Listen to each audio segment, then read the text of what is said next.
Փաշինյանը արել է հետևություններ։ Ես չեմ կարող անել հետևություններ։ Վարչապետը հետևություններ արել է, շատ լավ է արել։ Ես չեմ կարող հետևություններ անել եւ այդ հարցի պատասխանատուն ես էլ չեմ, որ հետևություններ անեմ։ Ամեն այսպիսի դեպքից առաջ Ազատի դեպքը, չգիտեմ, Սուրմալու ունես մեկը, Նիկոլ Փաշինյանը իր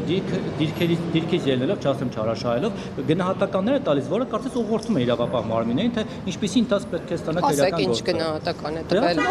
մեղավոր միանգամից մեղավորներ է նշանակում։ Ազատի դեպքով էլ դες արեց, ասում չէ, սա պայթյուն է, այն մյուսը չգիտեմ դիտավորությունն է, մյուսը վարկածներ է առաջ քաշում։ Որը ուղղորդում են, վարկածը յուրաքանչյուր վարկած ապրելու իրավունք ունի։ Կներեք 1000 անգամ, բայց եթե դա վարչապետն է ասում, կներես վարչապետն է ասում դա Ես չեմ հիշում որևէ դեպք, որ առաջադրված վարկածները օբյեկտիվ իրականությունից շեղում ունենան։ Այսինքն, եթե մենք պայթյունի ձայնը լսել ենք, եղել է պայթյուն, ասել, որ եղել է պայթյուն, դա դառնում է վարկած։ Եթե Ազատի դեպքի հետ կապված վարչապետը մանրամասն ասում էր, որ վառարանն են փորձել վառել, բենզին են օգտագործել, դա ուղղորդում չի նախաքննական։ Մի բան էլի հարցնեմ, մեր կառավարման համակարգը կարծում դուք լավ պատկերացնում եք, թե ինչպիսինն է։ Ներքին գործերի նախարարությունը ում ենթակայությամբ է գործում։ Ինչի մաս է կազմում, այսպես ասեմ։ Մի րոպե։ Ինչի մաս է կազմում, կառավարության, չէ։ Ներքին գործերի նախարարությունում քրեական ոստիկանությունը, որ կար, կամ հիմա որոշ մասով գործառույթները մի րոպե։ Կամ նույն տեղեկությունները, որ կարող են համանման տեղեկություններ տրամադրվել օրինակ ազգային անվտանգության ծառայության կողմից, ում ենթակայությամբ է գործում։ Պարզ չէ, որ որովհետև մի րոպե, որովհետև օպերատիվ հետախուզական մարմինները իմ ենթակայության տակ չեն գործում։ Ես ոնց կարող եմ իմանալ տեղեկություններ ու ավարտել։ Եթե նախաքննություն է Ոնց է ինքը վարկած առաջ քաշում։ Մենք հիմա քննարկում ենք վարչապետը ինչը ոնց է անում։ Ես առաջարկում եմ իրեն ամեն անգամ հարցնել, ինչը ոնց է անում։ Տիկին նախարար 3-րդ հանրապետության էջը փակել եւ Հաղեմ նախկիններին գնա։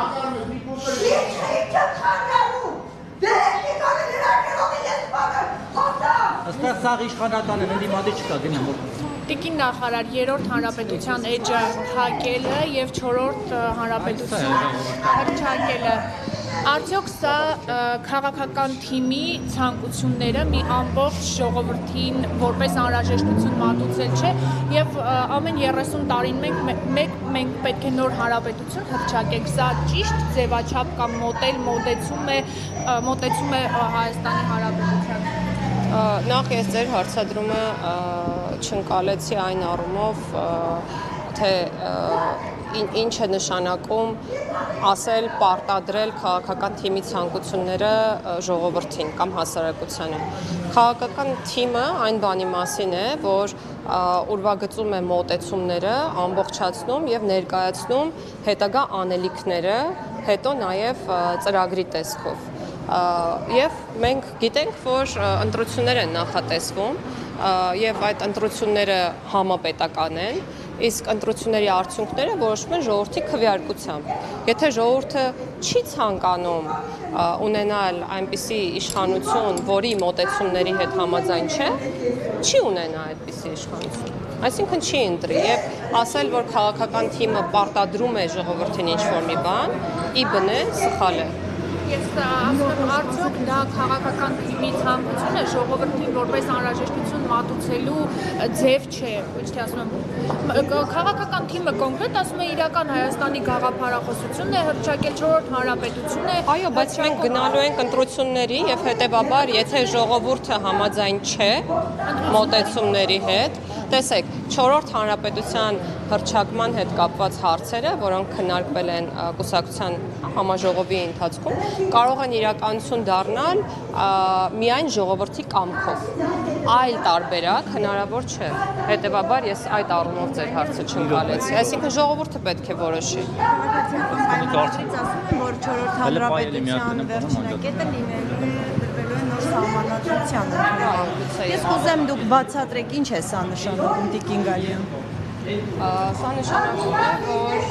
գուցեև մեր պետության համար որդեգրվեն եւ ավելի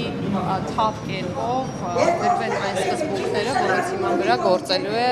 4-րդ հանրապետությունը, բայց իրավական տեսանկյունից եւ իրավահաջորդության տեսանկյունից մենք պետք է վստահ լինենք եւ ամեն ինչ անենք այնպես, որ որևէ խնդրի առաջ իհարկե չկանգնենք եւ բացառենք դա։ Ինչ կետեր, օրինակ ինչ լինի, որովհետեւ Երևան 4-րդ հանրապետության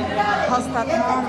Ես առաջարկում եմ ուղղակի սպասել, երբ համապատասխան փոփոխությունները կնախաձեռնվեն, մենք անպայման կկոմունիկացնենք դա։ Տիկին Գալյան, հնարավոր է թե խոսքը անկախության հռչակագրի հանել չհանելու մասին,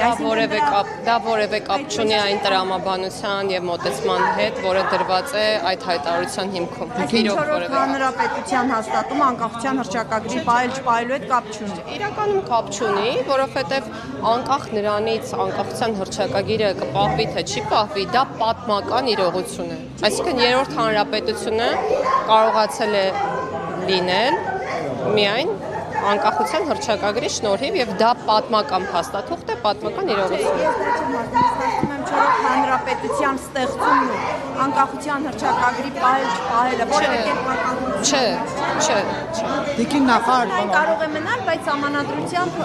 4-րդ հանրապետության Մենք անկախության հռչակագիրը պատմության էջերից չենք կարող ջնջել։ Իմ պատասխանը դա է։ տիկին նախարար, Դուք նկատի ունեք սահմանադրության մեջ հղումը պահել թե չպահելու։ Դա դեռ չենք քննարկել։ Սահմանադրության հետ նոր սահմանադրության եւ այդ անկախության հռչակագրում նոր Ֆանատները այսինչ ա։ հղումը պահել չպահել Նույնիսկ ասացի, որ դուք կներանաք։ Մեր թե ձեր։ Ձեր ֆանատներն ընդի մատիների բորին։ Եթե քաղաքացիներն ինչ-որ բողոք ունեն գուցեև, չգիտեմ։ Նախիններից է բողոքում։ Հարցը կարող է բան չեմ բանանում, հասկանալ, որ ես էլ հասկանամ։ Հղումը պահպանել չպահպանելը եւ 4-րդ հանրապետության հաստատման այդ հեռանկարն ու սահմանադրությունը Որևէ պատճառական կապի արկայությունը չի քննարկվել եւ չի էլ հաստատվում այս պահին։ Մեկնաբանություն այդ մասով անել չեմ կարող։ Այսինքն եթե հղումը անգամ որոշեք պահպանել, դա 4-րդ հանրապետության, որ ասում են վերջնակետը լինելու է նոր Սահման սահման հակասում է թե ոչ, կարծում եմ։ տիկին նախարար, համաներում սպասվում է թե ոչ։ Ընդհանրապես Քննարկում չի եղել այդ մասով։ Տիկին նախարար մի հարց էլ, չգիտեմ դրան տիկնայք շատ են անում։ Զորչան մի քիչ։ Ես առաջարկում եմ Կարող գնանք այն կողմ։ Չէ, որովհետև ես հանդիպում ունեմ ու ինձ սպասում եմ։ Արարատի դեմ ինչ ունեք, ուզում եմ հասկանալ։ Եթե մենք ունենք Արարատի մարզ, Արարատ քաղաք, Մասիս անունով քաղաք ու ունենք Արարատ Միրզոյան, ինչի եք Արարատի լեռան պատկերը հանում տնիկներից եւ տենց արշավ սկսել Արարատի դեմ։ Մեր սուտ է։ Կարելի է այդ տեխնիկական փոփոխությունը մեկնաբանել Չէ, դա շատ բովանդակային է։ Տեխնիկական թող մճի տարերը հանեն, թվերը հանեն։ Բովանդակայինը նախինում, եթե չեմ սխալվում, էլի են եղել տարիներ, որ Արարատ լեռը չի Հա, հետո ավելացվել է։ Քոչարյանի ժամանակ կեսից, Քոչարյանի իշխանության կեսից չի եղել, հետո ավելացվել է։ Անձնագիրը բացում այդ կնիքը նայում եւ Արարատին այդպես ֆիքսում եւ Դե հիմա որ դուք չանեիք չէինք ֆիքսվի դրա վրա։ Դե Բայց պարտադիրան Չէ, մեր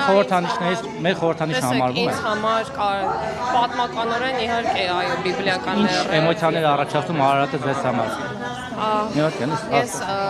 աշխատանքի գալիս եմ Զեյթուն վարչական համայնքից եւ երբ եղանակը պարզ է լինում, իմ օրը միշտ շատ լավ է սկսվում։ Պատմական հայրենիքի անունով վարչական շրջանից եք գալիս իդեպ։ Հայաստանում ամեն ինչ պատմական, հա, Զեյթունը պատմական հայրենիքի անունով չէ, մեր մարզերից մեկն է եղել։ Դա լավ է թե վատ։ Չգիտեմ, լավ է թե վատ։ Վերջը մենք ունենալու ենք հիշողություն, թե չենք ունենալու։ Ունենալու ենք։ Մեր ապրում ենք մեր հիշողությունը եւ պատմական անցյալը չմոռանալու գաղափարով եւ մեր հայացքով ուղղված դեպի ապագային եւ դեպի Բա ինչու ենք անցյալը մոռացության տալիս Տիկին Գալյան։ որովհետեւ մեկը մոռացել Չէ, տալիս ենք։ Նիկոլ Փաշինյանն ասում, ինչու Վան կա, Ալաշկեր կա, չգիտեմ ինչ կա, բան։ Բայց մենք մանիպուլացնում ենք։ Վարչապետի ասածները հետեւյալն է, չպետք է մոռանալ անցյալը, պետք է սիրել անցյալը եւ պետք է արժևորել եւ սիրել ներկան, որպեսզի ինչ որ մի օր, այն ինչ որ ունենք ներկայում, չդառնա անցյալ։ Բայց կներեք, դու Արարատի մասով, Արարատի մասով ասում որ Թուրքիայում էմոցիաներ են առաջացել, հարևան երկրի մոտ էմոցիաներ են առաջացել։ Այսինքն դրա պատճառով թուրքերի հարևան երկրի էմոցիաներին տուրք տալով ենք ուզում Արարատը բան անենք, հա։ Ես կրկնեմ իմ միտքը, մենք Արարատի մարդը կարող է մեծ առաջացնի։ Մենք պետք է ապրենք այն մոտեցմամբ, որ այն Տիկին Գալյան մի բան Ձեր հարցնում բանացին եմ։ Անկախության հռչակագրի վերաբերյալ քննարկումը խորհրդում նախանշվում է, երբ կսկսեք օրինակ այդ հարցը։ Չեմ կարող ասել, դեռ քննարկել ենք ազգային ժողովի կազմավորմանը եւ լիազորություններին առնչվող որոշ դրույթներ, ընտրակարգին առնչվող որոշ դրույթներ են քննարկել։ Իդեպ նախորդ խորհրդի նիստի ընթացքում նաեւ խորհուրդը քվեարկել է որոշ հարցերին կողմ կամ դեմ եւ մի քանի հարց կարելի ասել հաստատվել են խորհրդի կողմից։ Ձեզ մարտին կհասցնեք ավարտին ունենաք։ Պետք է փորձենք հասցնել։ Իսկ տիկին Կներեք, էլի, շատ հարց մի հարց է եղել։ Իսկ ինչ է կարծում, եթե ամեն դեպքում նոր սահմանադրությունը չընդունվի հանրակրթայով, դա կարող է որևէ կերպ վտանգել են խաղաղությունը, որի մասին հայտարարվում է Ադրբեջանի հետ։ Ես կարծում եմ, որ ոչ։